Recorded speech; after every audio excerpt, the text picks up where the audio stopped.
pression internationale. madame Niang dafa am question yoo xam ne dama ko bëggoon yóbbante. D'accord. parce qu'on sait que mënul am développement tant qu'il y a pas de sécurité. moom nekkoon na ci dëkk boo xamante ne dëkk bu am solo la am na lu mu fa dund donc par rapport ak loi d'amnistie bi. war nañu mën a wax lu bari parce que dafa am période bu mu cité. mooy période Moussa Dadis Camara. ba Alpha Condé. te procès 28 septembre bi période boobu la amoon xaw ma da suivre nga procès bi ba mu jeex. mais est-ce que xel aussi mënul dal ci li Diomaye wax tout à l'heure nee na dina rester intransigeant en même temps aussi dina rester vigilant pour que képp koo xamante ne yaa ngi bëgg a yee fitna mu arrêter la à temps. Non, le président Diomaye n'a pas le choix. Parce que c'est une personne boo xamante ne il a été publicité divinement.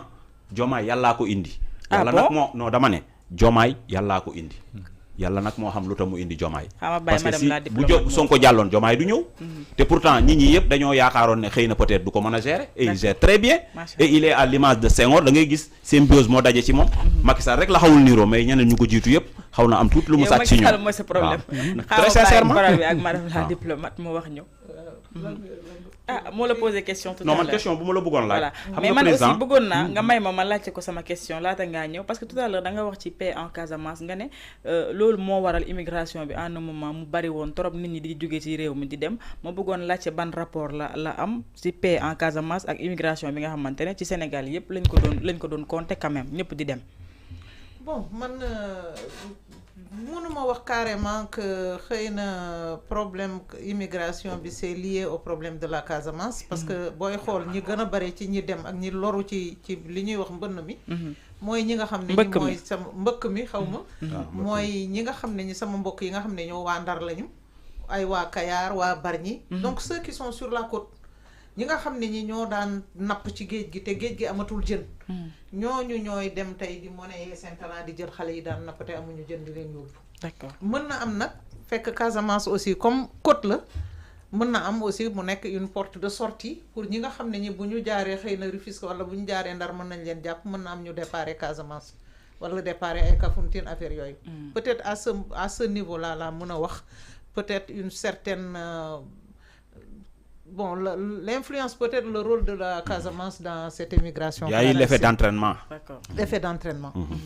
Bon, maintenant par rapport à la loi d'amnistie man loi d'amnistie bi moom dès le départ d'accord ma ci parce que d'accord ci loi d'amnistie mooy cautionner crime yi nga xam ne yi commettre nañ leen sous le régime bon sous le régime en tout cas sous le pouvoir de Macky Sall mënuñu rey 80 personnes te man li ma ci gën a metti mooy bu ñu reyee ay nit donte ni yow taxewuloo ci doonoo ci dara di nga am volonté wu quand même ubbi enquête pour xool est-ce que li am lan moo ko waral. ak kan la ñuy pardonner. Il y a aucune volonté même de faire manifester la vérité pour que ñu xam kan moo rey wala alors que ñi doon seetaan vidéo yi on a vu des policiers tirer à bout portant sur des citoyens le jeune bu ñu rey au Parcelles Assainies mu yor drapeau bi mais policier bi ko tiré ñëpp gis nañu vidéo yi ci télé yi donc il y avait pas de volonté politique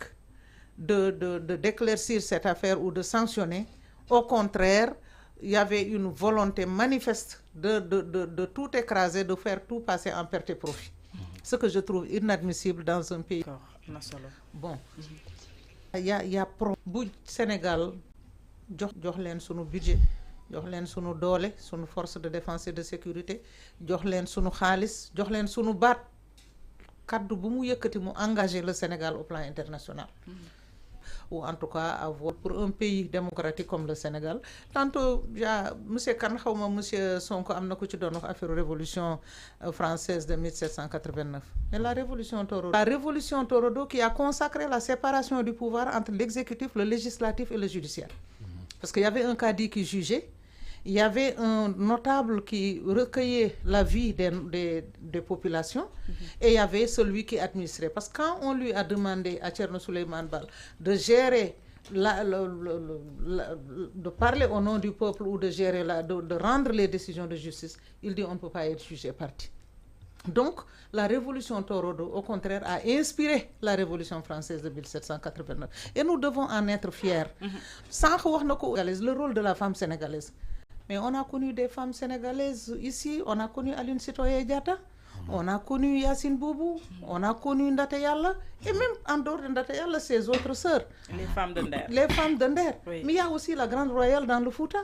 Mais il y a aussi d'autres femmes qui ont émergé et qui ont impacté la vie des sociétés. Et à un moment, même quand il y a eu des problèmes entre le Walo et le Fouta, entre Eliman Boubacar et le roi du Walo, c'est sa fille,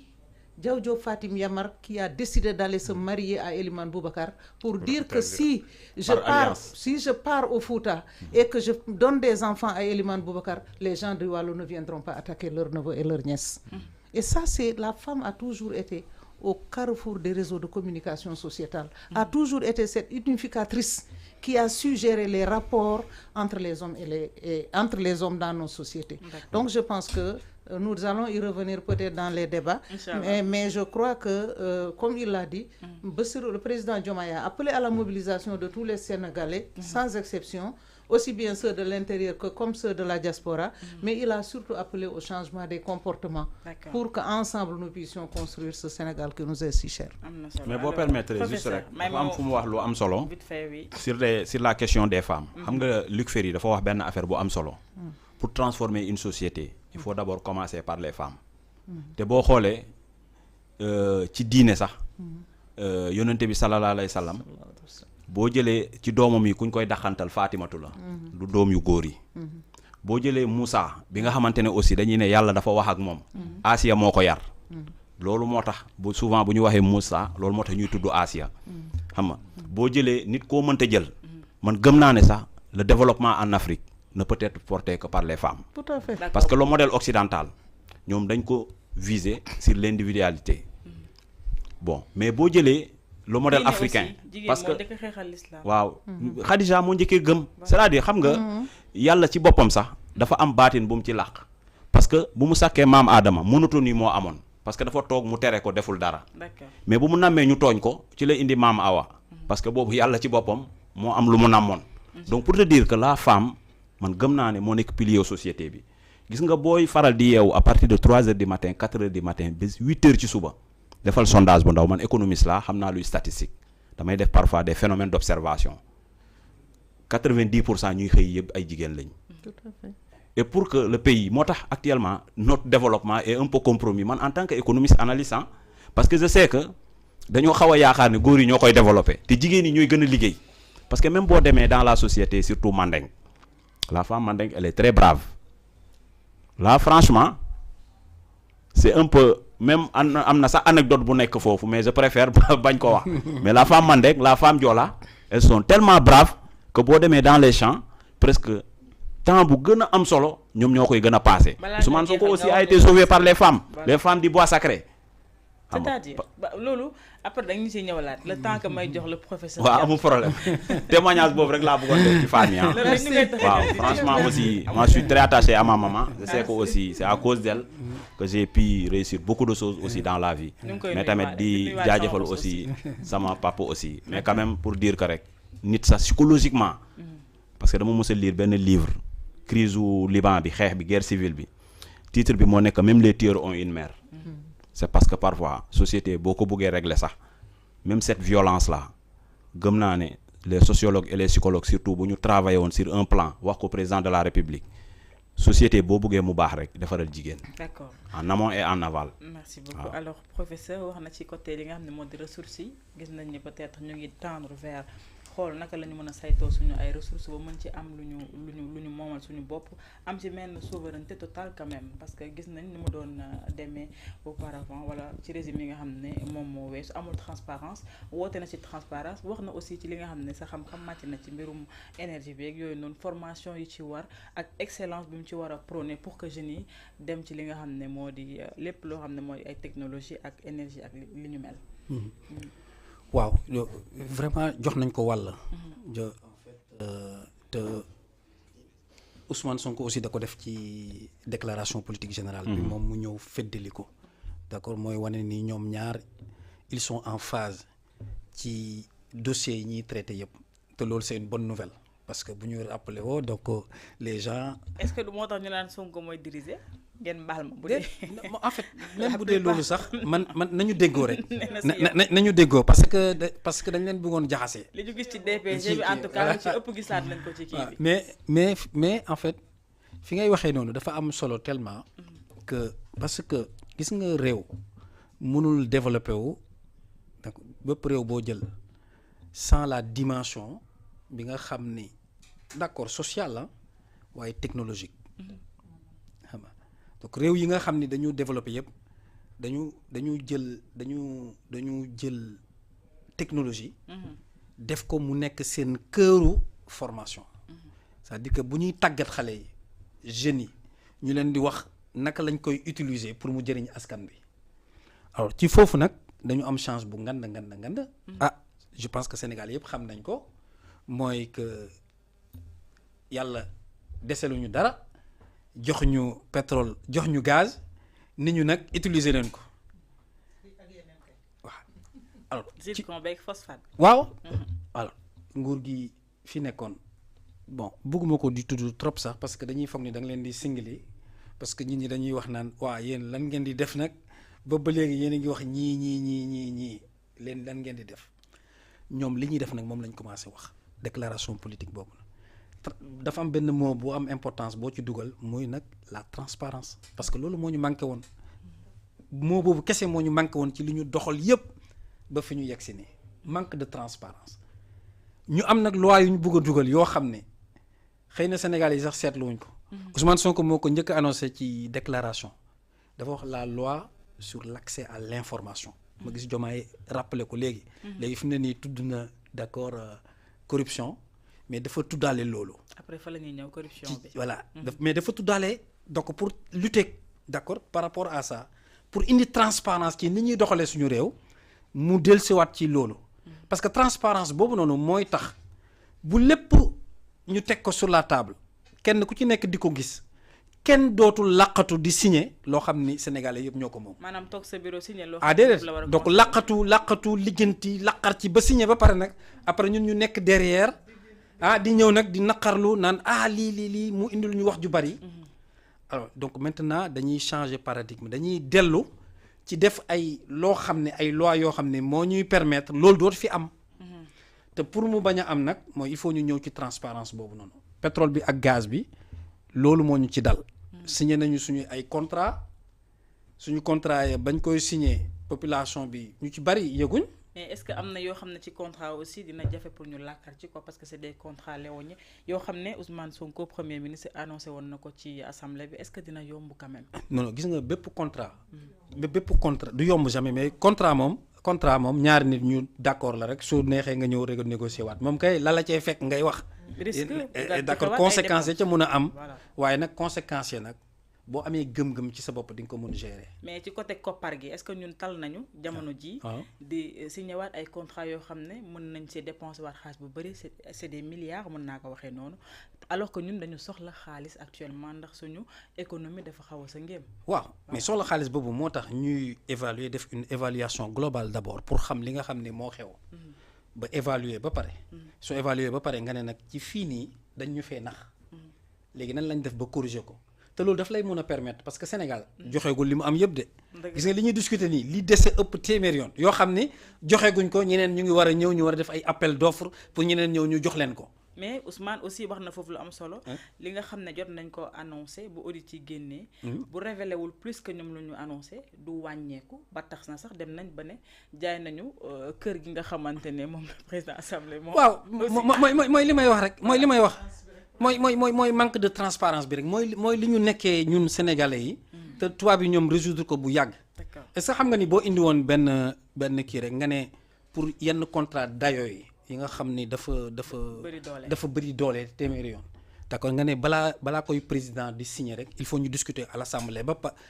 population bi yëg ba pare nag. après nag ñu jox président bi ni ko signer. xanaa xamal loolu réglé na 90% des problèmes yi ñuy am ci affaire contrat. mais loolu kon day wàññi décret yi nga xam ne président moom moo ko am sañ-sañ moom kese pour jël ko appliquer ko. non décret bi moom moo koy jël à la fin. mais le droit à l'information. mais loolu day wàññi doole décret bi. déedéet non du ko wàññi xam nga non la transparence xam nga gis nga état yi c'est pas pour rien que ñu dugal transparence ah donc gis nga transparence moom xam nga fépp fu gis nga tubaab bi dañuy wax ni dafa am ñetti mots yoo xam ne ñoo ànd bu amee ci dëkk rek dafay dox bu ci amul du dox benn bi mooy compétence beneen bi mooy transparence beneen bi mooy légitimité gis nga donc lépp looy def da ngay jël ka nga xam ni moo ci am compétence nga jiital ko pour moom dina la mën a wax defal attention donte moom nekkul ni mooy signé waaye nag dina ko càmbar daal di wax daal di tel daal di alerter ba pare nag mu am transparence mooy nu ko ñëpp yëg parce que bu ko ñëpp yëgee dina am ku nekk fële na la ca fongale mi xam nga gis ni am na lu ñuy négocier moom am na ci xam-xam moom am na xam-xam d'accord ci nu mu tuddati ci diplomatie man amoo ko ci suñ demoon di discuter ci loolu moom mi ngi toll fële yëgu ko mais buñ ko mettre sur la table rek moom dina jékki-jékki jël téléphone am daal ni def leen attention ci lii xam ne loolu daf ñuy aider donc transparence moom dafa baax ci lépp ba pare nag moo am légitimité mooy ki nga xam ni daf lay jiite waaye yow nga jox ko bopp pour mu jiite la nga nawloo ko pour mu jiite la parce que ki nga xam ne tamit dafa lay jiite te nawloo woo ko xam nga donc finalement day indi ay pëccoxo waaw donc ñun Sénégal ci suñu pétrole bi ak gaz bi ak énergie bi foofu lañ ci toll buñ ci dugalee loi yooyu mu wax noonu rek ci transparence rek donc dugal kenn koo xam ne dina mun a alerter te dara du ko ci fekk yooyu yëpp ñoo ànd nekk benn ñi ñoo ko seetluwul mais ñoo ànd nekk benn d'accord buñ ci dugalee koo xam ne dina alerter te kenn dara du ko ci fekk ñu dugal ci d'accord que boo defee corruption moom à la kulli alin d'accord di nga fay justice dina la topp ba pare ñu dugal ci le droit à l'information l'accès à l'information parce que dinaa ci dolli benn de boo xam ne Ousmane Sonko wax na ko mi ngi ci déclaration de politique générale parce que boo demee ci ministère yi ku ci nekk da nga doon am sa direction statistique la ngeen di def da ngeen koy denc yéen seen biir kenn du ko xam boo tey jii nii boo soxlaa des données pour travailler pour wax Sénégal fan lañ ko bëgg a yóbbu pour defar un plan daf lay manquer ay données da ngay wax nii rek mais dafay am détails yoo xam ne ñoo lay manquer léegi xam nga lan la wax mu ne gis nga ministère yooyu noonu seen service yooyu ñoo am dañ leen di jël rattaché leen à l'ANSD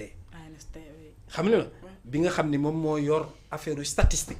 nga xam ni moom li muy def c'est public nga xam ni bépp Sénégalais mun na taper sur internet daal di am accès à l'information ça revient à la donc c'est pas pour la transparence l'ANSD parfois statistique yi muy def mën na am tuuti manquement bien sûr parce que l'ANSD ci boppam sax amul les données d'accord yi nga xam ni moom lay dafay am des données différées 2 ans après lañ koy jox ay données yoo xam ne mu nekk ci di korkoral fekk ñoom la ñuy def nañ ko ba pare moo tax gis nga transparence boobu noonu alors benn rupture la bu nganda ci li nga xam ne moom la ñuy def alors après dinañ ñëw ci rupture ku ci nekk wax sa point bu nga xalaat que ni rupture am na fi ba président Diomaye Faye ñëwee ba tey ci biir ci kaw boppu réew mi alors ma interpellé monsieur Sonko tout à l'heure professeur Kane mu ngi wax ci transparence bi et que ku ne transparence rek balaa moo am faaw ñu xeex li nga xam ne moo di corruption maanaam wàllum guerre bi ngeen hérité selon li ngeen wax loo xamante ne mosuñu ko hérité ci Sénégal muy nguur goo xam ne fi mu demoon ci wàllum guerre dafa sori fi mu demoon ci salfaañi alalu réew mi dafa sori fi mu demoon ci caxat-caxatee li nga xam ne moo di moomeelu réew mi di ko joxe ci bitim réew dafa sori selon yéen li ngeen wax président de la République daal di ñëw ne képp koo xam ne soxla na la dina lëkkaloo ak yow liggéey maanaam ñi nga xamante ne dañu nekkoon ci nguuru Macky Sall ba tey am na ñoo xam ne ñu ngi nekk ci administration yi di ci liggéey est-ce que bu fekkee da ngeen bëgg a xeex guerre aussi da ngeen di continuer di ànd ak ñi nga xamante ne ñoo fi nekkoon di salfaañi alalu réew mi. mënuñu ànd ak ku doon salfaañi alalu réew mi c'est pas possible. naka ngeen mën a jubluwaay bi mënul doon loolu. d'accord léegi nag xam nga boo jëlee pàcc boo jël ci askan bi. moo xam parti politique la moo xam. kër diine la wala pàcc buy liggéey ci administration bi am na ñu fa baax am na ñu fa bon. mais am na ñuy bon te doo xam ni dañu bon quand même. tout à fait. Voilà. mais am na tamit ñuy bon dem ba ci biir baax. mu am ñuy baax dem ba ci biir bon. dëgg la. pour nit daal man ñeenti laa ci jàng. mooy nit koo xam ne day baax ba faw kii day bon ba faw kii di baax ba ci dem ba ci biir bon kii di bon dem ba ci biir baax. ñeenti tâtonnement yooyu est-ce que Sénégal mais ce n'est pas un tâtonnement non du tâtonnement du tâtonnement. c'est-à-dire que parce que dañu nekk ci table d'opération boo xam ne ay urgence moo ñu wër. non c'est moo tax am na ay jéego yu ñu def bi ñu ñëwee bi Diomaye nekkee président ak tey. yaa ngi doon laaj jéego yi am na jéego yu ñu def ci loolu. d'accord parce que am na ñoo xam ne xaaruñu tey ak suba dindi nañ leen. parce que seeni ay jëf yu bon dafa fësoon. ah mais li ma bëgg a wax ci wàllu transparence ah mooy lu ñu teg ci table bi ñëpp di ko gis ku koy ràndal dinañu xam ne mu ngi ràndal wala ku bëgg a ràndal day xalaat ne ah fii de su ma laalee dañuy xam ne maa ngi laal. loolu mooy déterminant principal transparence yi parce que dafay fës ah li alal ji day nekk fii liggéey bi day nekk fii ku war a liggéey boo liggéeyul ñu xam ne liggéeyuloo ku war a ràndal ku narul ràndal booy ràndal ñu xam ne yaa ngi ràndal su boobaa ñàkk liggéey dafay jafe faw nga liggéey bëgg a ràndal dafay jafe tamit parce que ñëpp a ngi xam li xew mu am nag lu bëri lu ko ëmb damay dellu rek ci li Diomaye wax te yaa ngi doon wax ni Diomaye mooy Sonko mooy Diomaye ci wàllu liggéey bi dafa am une vision c'est-à-dire jubluwaay bi dafa leer fii la ñu bëgg a dem ci Sénégal 2050 ñaari fukki at ak juróom laata ñu fay dem fukki at yi ñëw fan lañu war a toll mais laata ñuy dem ci fukki at yooyu juróomi at yi jiitu lan lañ ci war a def tu vois ñu jëm nag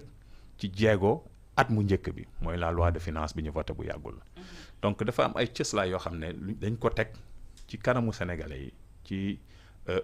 vision bi ñaareel bi mooy le leadership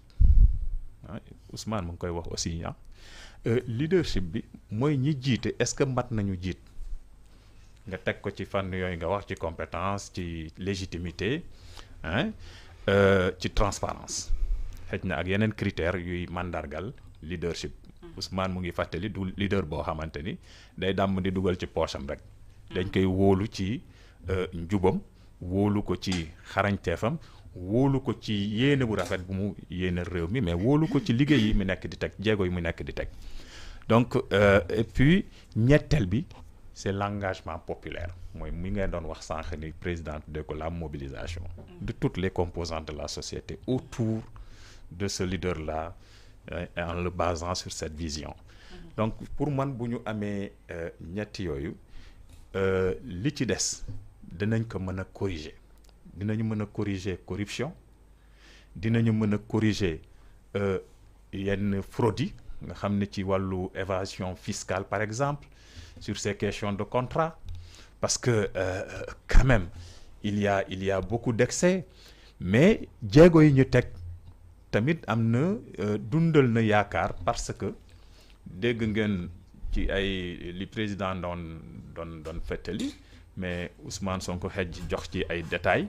mooy contrat yi ñu nekk di négocier keroog maa ngi dégg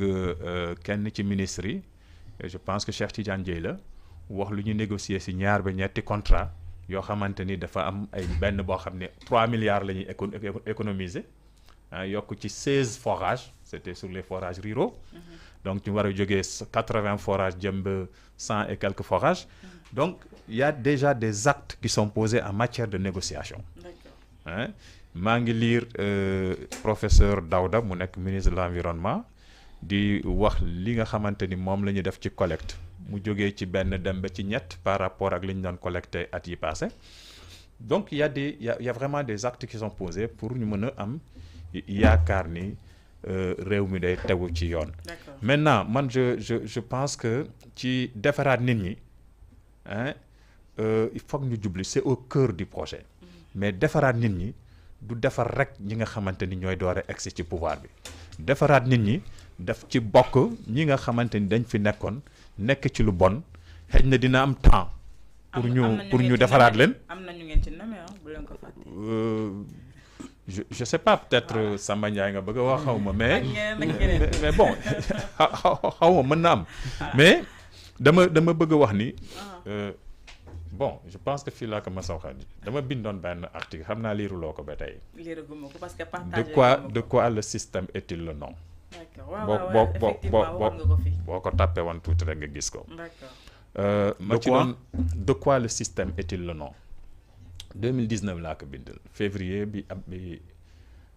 nu mu tuddati Ousmane Sonko demee seeti Ablaye Wade.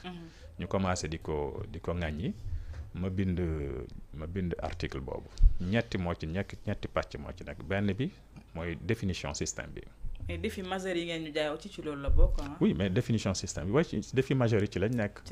c'est la transformation systémique mooy le cœur du projet. c'est transformer le système Sénégal. ma ne woon nag ci définition système bi y a le système mère parce que réew mi ñoo ko bokk ay loi ko ŋànk ñu nangu ànd ci constitution bi nangu ànd fal ay député ñu ñuy jëlal ay loi ñu nangu là c'est le système mère ah mais à côté de ce système mère dafa am ay sous-système boo jëlee système judiciaire bi c'est un sous-système du système mère nga jël gouvernement c'est un sous-système du système mère nga jël assemblée c'est un sous-système dans chacun de ces sous-systèmes il y a des sous-sous-systèmes mu am nag aussi des sous-systèmes qui sont de l'ordre populaire social diine yi kër diine yi association yi yenn yi tout ça c'est des sous-systèmes maintenant quand on parle du système niñ ko pernicieux mooy système boo xam ne généralement il n'est pas officiel. C'est un système de personnes qui se regroupent dont la seule règle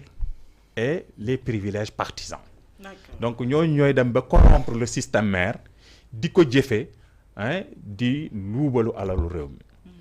ma ne woon nag ñaareelu partie bi bon c'était les implications du système qui partent de deux individus ak institution la mais ci ay laa ko teg yi dem ba juróom-ñaar. mais yi seeni baay ak ndey mu ngi ci individu bi ak institution bi parce que ci biir institution bi ak individu bi dafa am ay interaction muy ñettali bi mu am ay influence maanaam à travers les interactions les gens s'influencent mu am ay intérêt mu am nag ay nit ñoo xamante ak ay institutions yoo xamante ni ñoom individu ak institution ils sont pas soumis c'est des insoumis lu mënta xew ci luy yàq ñoom mënoo fexe ba génnee leen ci seen jub mais aussi mu am des infidèles des insatiables jouisseurs c'est des gens qui jouissent du système pernicieux te ñoom ils sont dans alors ma ne loolu bu ñu ko bëggee faj muy ñettali partie bi ci lan la ñuy def ma tuddee ko action de grâce pour l'élimination defaraat la ak réinsérer la. D'accord. Muy 7 agir. Donc il faut agir sur les 7 I pour avoir cette action de grâce là pour l'élimination et là c'est un peu philosophique et idéologique. Mais il faut aller lire cet article là. Mais pour seulement dire qu'on peut reconstruire pas seulement en excluant des gens parce que logique bi ñu jëm Sénégal bi ñu jëm ce n'est pas un Sénégal d'exclusion. Il faut que mu nekk un Sénégal d'inclusion. Construire les grands consensus maanaam ci ay mbir yoo xam ne déggoo yu mag la ñëpp ànd ne lii ñun ñëpp a ci d'accord. D'accord. Ute nañu ci xalaat ute nañu ci doxalin waaye lii intérêt réew mi la ñun ñëpp a koy bokk. ànd ci te ku ci ne di liggéey ci fi nga féete ngir mu jub du tey nag les points de vue yu ute ku ci nekk aussi nekk ci sa parti nekk ci sa pàcc. Mais ces grands consensus il faut qu'on y arrive et que tout le monde se mobilise autour de ça. am na solo alors monsieur Diallo dissolution assemblée nationale mënuñu ko wax te tudduñu li nga xamante ne moo di CTT ak li nga xamante ne moo di CSE wax na ko tout à l'heure nee na dépenses yi nga xamante ne ñu ngi koy def foo xamante ne soxlawuñ ko quand même wala boog ay excès de dépenses la dinañu gën a xoolaat niñ ko rationaliser bu jaree aussi ñu wàññiwaat yeneen institutions yoo xamante ne c'est des institutions budgétivores loolu la ko noonu la ko waxee mais est-ce que jàpp nga ni pour tamit xeex guerre wàññi yenn yi aussi daf ko war a dugal ci salaire ñoo xamante ne nii ñu ngi leen di gis que ni ñu ngi liggéey war a fayee ko gis seen bopp parce que balaa ngaa xeex guerre quand même da ngay xeex li nga xam ne moo di pauvreté parce que nit ki peut-être bu dara nekkul ci poosam aussi pour ñu guerre ko day doon loo xamante ne day yomb donte que moom transparence la woote. waaw vraiment question bi am na solo trop mais quand même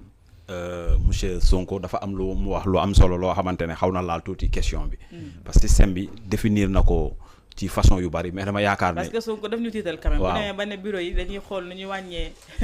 waaw micro-ondes yeeg télé yi. bu yàggee quand même mais la définition qui me paraît beaucoup plus simple. mooy c'est tout simplement l'ensemble des gens yoo xamante ne c'est tout simplement à soustraire les deniers publics. C'est la définition qui me paraît beaucoup plus simple et accessible à tout le monde. Parce que quand on parle système rek, c'est un ensemble.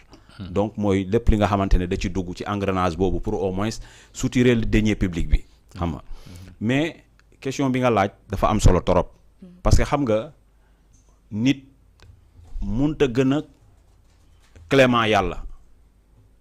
On ne peut pas être beaucoup plus clément que Dieu parce que yàlla ci boppam turam dafa am rahma. boo jëlee cité Gomol Sodome et Gomol c'est une cité que Dieu a bannie parce que xam na ne ñooñu du ñu mus a repentiru donc dafa am ñoo xamante ne boo ne da nga leen di tàggat pour delloowaat leen ci système bi tu es en train de perdre du temps.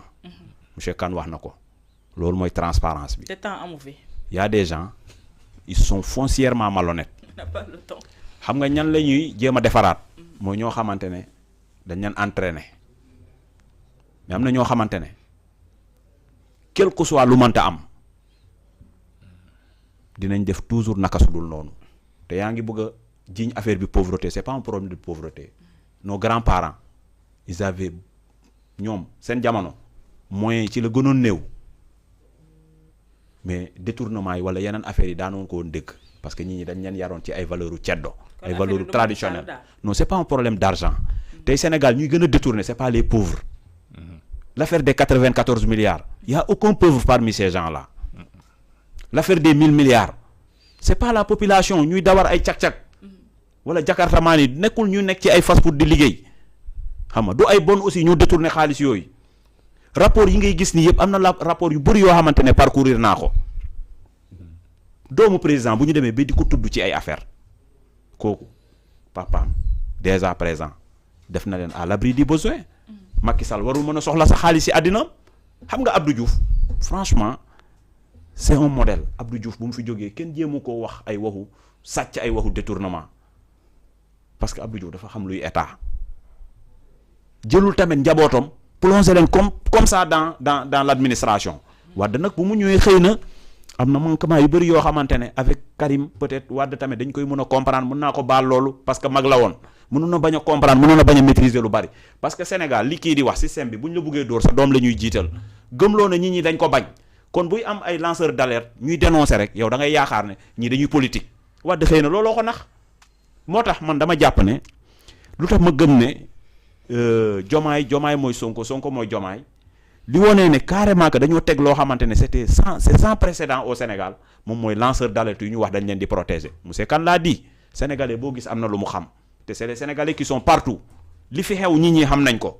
mais xëy na peut-être amuloon loi bu leen protéger pour ñu am sañ-sañ dénoncer. mais lanceur d'alerte naka lañ leen di joxee seen ay gëdd parce que ku jug aussi nga da ngay nekk lanceur d'alerte aussi duñu xam kan mooy kan ak kan mooy def lan. non bul jaawale ñaari affaire dénonciation calomnieuse ak lanceur d'alerte dafa wute. lanceur d'alerte c'est une personne boo xamante ne il détient des informations sûres et viables et aussi ces informations là il peut les prouver. bu fekkee ne aussi le lanceur d'alerte mooy comme le cas de Nabou Leye Aziz Dabala bi loolu la lanceur d'alerte di mel quand même c'est pas la peine. non loolu c'est des questions de faits divers. d'accord man bëgguma di ci discuter trop parce que xam nga lu tax dañuy dem parfois ci ay détails yoo xam ne dañuy jaawarle lu méngalewul. non xam nga loolu c'est des questions de faits divers. et l'effet des médias aussi. l'effet des nouvelles technologies de communication ñi ñu ngi def ay live affaires yooyu yëpp ils comptent sur ces vues là pour au moins ñu mën a continuer seen business donc.